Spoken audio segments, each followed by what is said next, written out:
সবাইকে শুভ দুপুর এবং আদাব নমস্কার।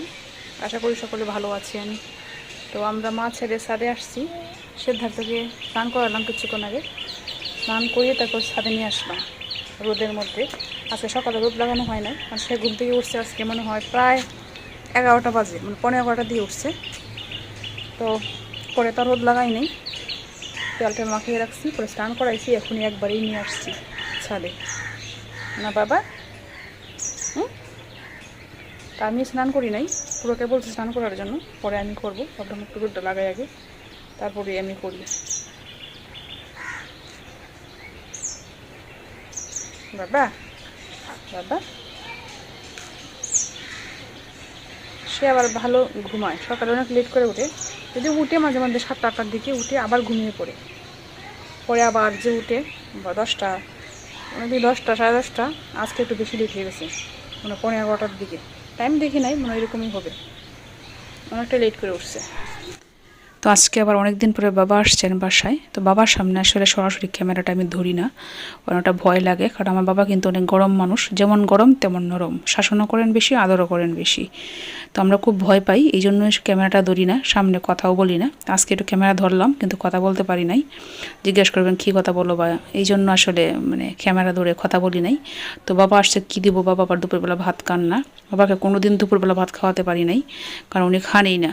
2 বেলা ভাত খান, সকাল আর হচ্ছে রাত্রে। তারপরে কি করব, ডিম দিয়ে ব্রেড বেজে দিলাম। বাবা এসে বলতেছে সিদ্ধার্থকে, কি চাঁদ ভাই, মাতাকে চাঁদ ভাই ডাকে, আর আমার ভাইয়ের ছেলেকে সোনা ভাই, কি চাঁদ ভাই, আমি তো অসুস্থ, তুমি তো আমাকে দেখতে গেলে না, নাকি একবারে শ্রাদ্ধ খাওয়ার যাইবা। আসলে বাবা অসুস্থ ছিল, কিন্তু ওই যে তার সমস্যার কারণে, এই যে সর্দি কাশি এগুলোর কারণে আসলে যাই না। কারণ গ্রামের বাড়ি যেহেতু, আমাদের বাড়িতে ঠান্ডা একটু বেশি, ওই জায়গায় যে জায়গায় থাকি কলমাকান্দার চেয়ে বাড়িতে ঠান্ডা বেশি, এই জন্য আসলে যাই নেই। তো বাবাই শেষ পর্যন্ত আসলেন দেখার জন্য চাঁদ ভাইকে। আর এই যে চাঁদ ভাই দেখেন কি সুন্দর দাদুর কুলে বসে আছে।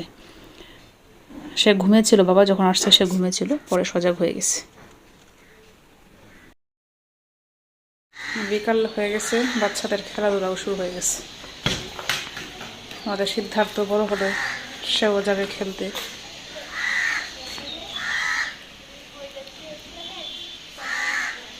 মানে বাজারে খোলামেলা জায়গা আসলে কমই পাওয়া যায় স্টেডিয়াম ছাড়া। এই জায়গাটা, এই এলাকাটার মধ্যে একটু খোলা জায়গা, পুরো বাসা না এই জায়গায়। তো এই জায়গাতেই বিকেলবেলা খেলাধুলা হয় বেশি।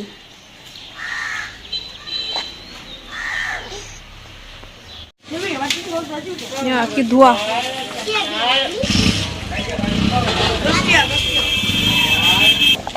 রসুন বড়টা নাই, বড় নাকি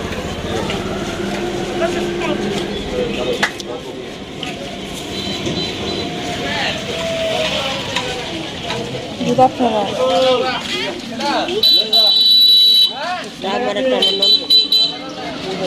দোকানে দিয়ে দেয় মনে হয়। দোকানে তে যায়, আমার দোকানে ধানবাড়ি দোকান তে যায়, ওরা সামনে সময় আমি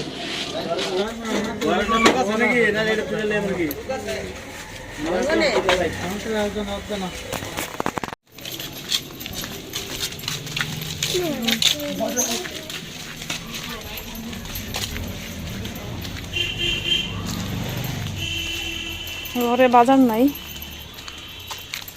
আলু নাই, পেঁয়াজ রসুন কিচ্ছু নাই, রান্নাও করছি না। সে আসবো, নিয়ে আসবো। তো আসবো সারাদিনে, কোথা লাগবো, কোন সময় রান্না করবো, আর তাড়াহুড়ার কাজগুলো আমার বেশি একটা পছন্দ, তাই আমি গিয়ে নিয়ে আসলাম আলু, পেঁয়াজ, রসুন, জিরা। ও মা, এই যে সব কিছু নিয়ে আসছি। কারেন্ট নাই এদিকে, আবার এইদিকে রাখি, এটা তালা দিয়ে দিই। তোর মামিরা বাসায় নাই, বাসা হচ্ছে আমি আর পূর্বা। ভয় লাগে, দিনকাল ভালো না এখন, গেট সবসময় তালা দিয়ে রাখি। খুলে না কেন,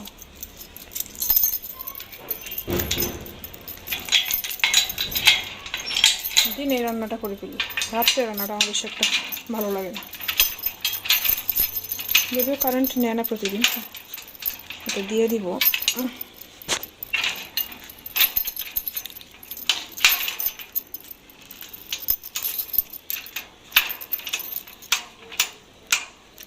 আজকে হচ্ছে সে অনেক দূরে গেছে, মানে দূরে বলতে তার একটা ইয়ে আছে, ফিল্ড আছে আজকে, তো গেছেও লেট করে। তো বিকেলবেলায় আসতে লেট হবে, তাদের বলছিলাম প্রথম নিয়ে আসার জন্য, পরে ভাবলাম লেট হইব, পরে কোন সময় রান্না করবো, যেন আমি গিয়ে নিয়ে আসছি। কারেন্ট আসছে দেখা যায়।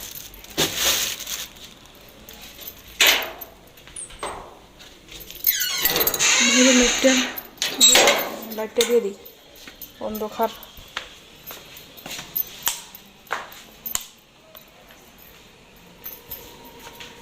মামিরা গেছেন একটা বিয়েতে, মামি সবাই।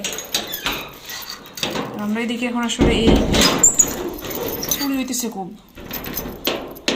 হয় ভোরবেলা না হয় দিনে, এরকম। এক বাসায় চুরি হয়েছে দিনে, হাঁটতে গেছে বিকালবেলা, এই ফাঁকে চুরি হয়ে গেছে।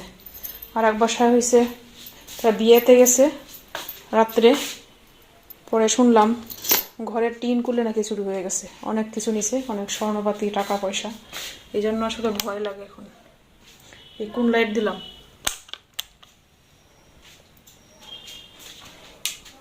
তো রান্না সকালে করছিলাম, দুপুরে রান্না বান্না করি নাই, অল্প অল্প করে সব কিছু নিয়ে আসছি। একটা বিস্কিট নিয়ে আসছি, ফার্স্ট চয়েস, আমার আবার চা সাথে বিস্কিট না খেলে ভালো লাগে না। রসুন নিয়ে আসছি, তো রসুন বলছিলাম বড়োগুলো দেওয়ার জন্য, ছোটোগুলো কাটতে অনেক সময় লাগে, কিন্তু এই দোকানে ছোটোগুলো না, বড়োগুলো নাই, বড় কোয়া নাই আর কি, তো আমি ছোটোগুলো কম করে নিয়ে আসছি, ছোটোগুলো কাটতে অনেক সময় লাগে।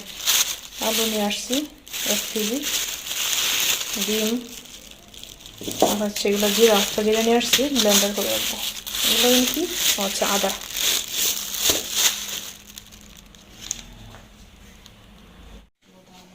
ঘুম শেষ না, ঘুম শেষ সিদ্ধার্থ, ঘুম থেকে উঠে গেছো, ঘুম শেষ, ঘুম শেষ, হ্যাঁ শেষ। রান্না তো শেষ হয়েছে না, ঘুম শেষ হলে কি হইব? রান্না শেষ হয়েছে না বাবা, রান্না শেষ হোক পরে উঠো।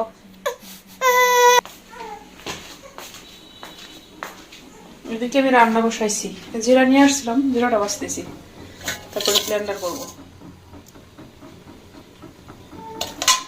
আর এদিকে আবার বসাইছি আলু আর ডিম সিদ্ধ, আজকে ডিম রান্না করবো।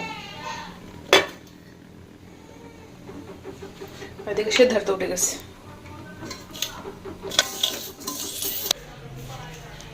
যে কালকে রাত্রে তো আমি নিয়ে আসছিলাম পেঁয়াজ রসুন, এগুলা তাকে আর বলি নাই, রাত্রে আর কোনো কিছু সে আনে নাই, লেট করে বাসায় আসছে। তো সকালে বলছি না সবজি নিয়ে আসার জন্য, তো সে অফিসে চলে গেছিলো, রাস্তায় গিয়ে মনে হয়েছে সবজির কথা, যে সবজি এনে দিয়ে গেছে। আর এদিকে আমি সে বের হওয়া মাত্রই গেট লাগিয়ে দিছি, কারণ যেহেতু বাসায় আমি আর পূর্বা মামারা বাসায় থাকে না, দিনে গেটটা লাগাইয়ে রাখি।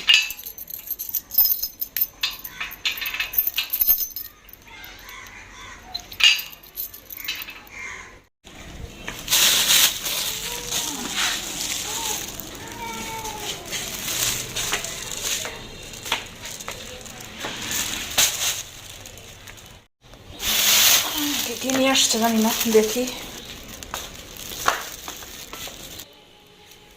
ধনে পাতা, আলু, টমেটো, শিম, কাঁচামরিচ, পেঁয়াজ রসুন আমি নিয়ে আসছিলাম হালকা অল্প করে, সেও আবার নিয়ে আসছে।